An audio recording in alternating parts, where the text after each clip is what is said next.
I'm Mike Sorenson from California Pools. I manage the San Gabriel Office. One of the most common questions that customers ask as they're preparing to build a pool is how deep they should make the shallow and the deep ends of their pools.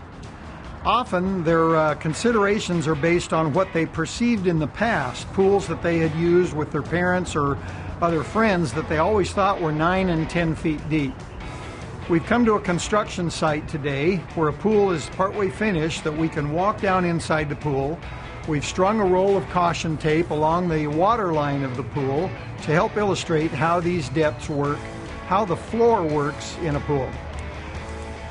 The pool we're at starts at 3 feet deep at the shallow end.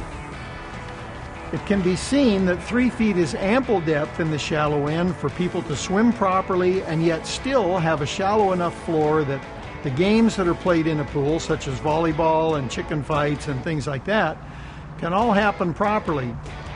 Sometimes people will add a reef step to the pool, a large area that's going to be in very shallow water where they can bask on a lawn chair or they can let their toddlers play.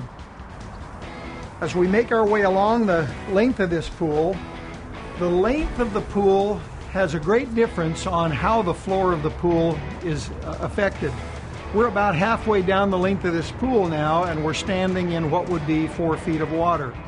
At some point, the shallow end begins its break for the deep end of the pool.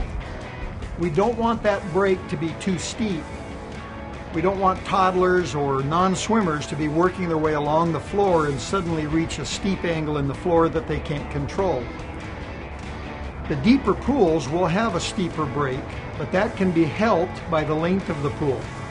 This pool is 7 feet deep, so at the deep end that gives enough depth that people can dive safely, cannonballs, all the things that we want to do in the deep end of a pool, swim to the bottom to pick up things off the bottom.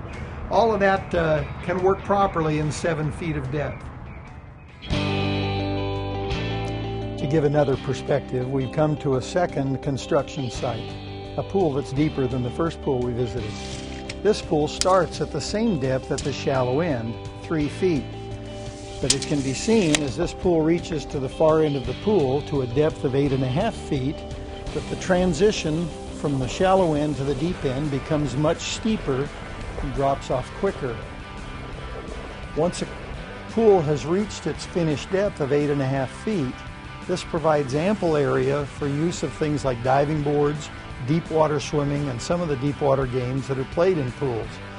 Customers will find very useful to have love seats and benches along the deep end so that non-swimmers or children that are getting tired have places to rest. Deeper pools work okay when a pool is big enough to support the changes in depths that occur from the shallow end to the deep end. But a deeper pool and a shorter pool makes that shallow end a lot smaller than it needs to be for general family use. There are a number of factors that need to be considered as a pool is being constructed. One of the most important is the depth of the pool. We can see that some families will want to have more shallow end, where others want to have a big deep end. It's important that those considerations be made in advance. Think a little bit about how you will use your pool and ask advice from your pool builder what he would recommend in the design of not only the shape of your pool but also the floor contours.